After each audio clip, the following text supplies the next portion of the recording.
வணக்கம் மக்களே, வணக்கம். சற்று முன் கிடைக்கப்பெற்றிருக்கக்கூடிய ஒரு முக்கியமான அதிர்ச்சிகரமான பரபரப்பான தகவல். மீண்டும் பொன்முடி வீட்டில் அமலாக்கத்துறை அதிரடியாக சோதனை நடத்தியதில் 300 கோடி கட்டுக்கட்டாக சிக்கிய பணம். பொன்முடியின் கதை இனிமேல் முடிந்தது. இதை பற்றின முழுமையான தகவல் தான் இந்த ஒரு வீடியோவில் தெளிவாக விளக்கத்தை பார்க்க போகிறோம். ஸோ வீடியோவில் தொடர்ச்சியாக பார்ப்பதற்கு முன்பு நமது சேனலுக்கு நீங்கள் புதிய பார்வையாளராக இருப்பதற்கு வாய்ப்புகள் இருக்கிறது.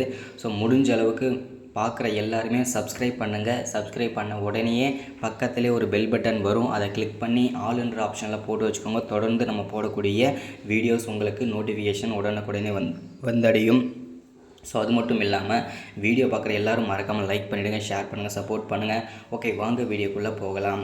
சற்று முன் கிடைத்திருக்கக்கூடிய ஒரு அதிர்ச்சிகரமான பரபரப்பான முக்கியமான தகவல் என்ன அப்படின்னு பார்த்தீங்கன்னா, அமைச்சர் பொன்முடி பார்த்திங்கன்னா கைதாகி ஜெயிலில் இருக்கும் நிலையில், புழல் சிறையில் இருக்கும் நிலையில் ஸோ தற்போது அமலாக்கத்துறை அதிரடியாக பொன்முடியின் வீட்டில் மீண்டும் சோதனை அதிரடியாக நடத்தியதில் 300 கோடி ரூபாய் அவருடைய ரகசிய அறையில், அமைச்சர் பொன்முடியின் வீட்டில் ரகசிய அறையில் 300 கோடி ரூபாய் பதுக்கி வைத்திருப்பதை அமலாக்கத்துறைக்கு ரகசிய தகவல் அனுப்பியதன் காரணமாக அமலாக்கத்துறை அதிரடியாக சோதனை நடத்தினா அதில் 300 கோடி சிக்கியிருக்காங்க, சிக்கியிருக்கிறது.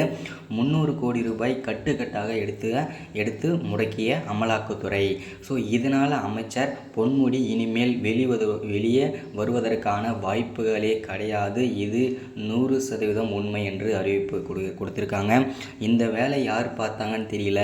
முதல்வர் ஸ்டாலின் பார்த்தாரா, இல்லை பார்த்திங்கன்னா செந்தில் பாலாஜியின் கையாட்கள் பண்ணார்களா, இல்லை பார்த்திங்கன்னா வேறு யார் பண்ணாங்கன்னு தெரியாது. ஆக மொத்தத்தில் அமைச்சர் பொன்முடியின் கதை இதோடு முடிந்தது. இனிமேல் அவர் வெளிவருவதற்கான வாய்ப்புகளே கிடையாது.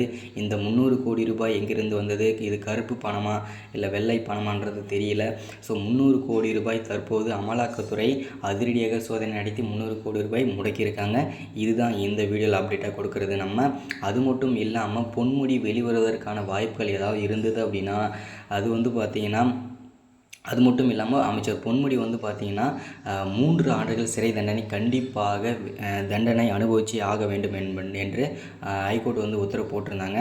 அதாவது பார்த்திங்கன்னா அவர் ஃபஸ்ட்லேயே ஒரு கோர்ட்டில் பார்த்திங்கன்னா அவருக்கு தண்டனை கொடுத்துட்டாங்க. இல்லை நான் அவ்வளோ சொத்து குவிப்பு வழக்கில் நான் கைதாகலை, நான் பார்த்திங்கன்னா வருமானத்திற்கு அதிகமாக சொத்து சேர்க்கலை அப்படின்றதுக்காக அவர் மேல்முறையீட்டு போட்டிருந்தார்.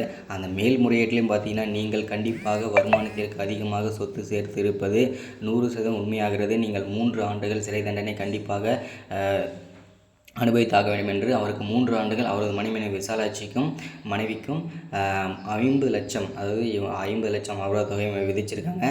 இதுதான் அப்டேட். மறக்காமல் சப்ஸ்கிரைப் பண்ணுங்கள். அப்டேட் பண்ணுறேன். தேங்க்யூ.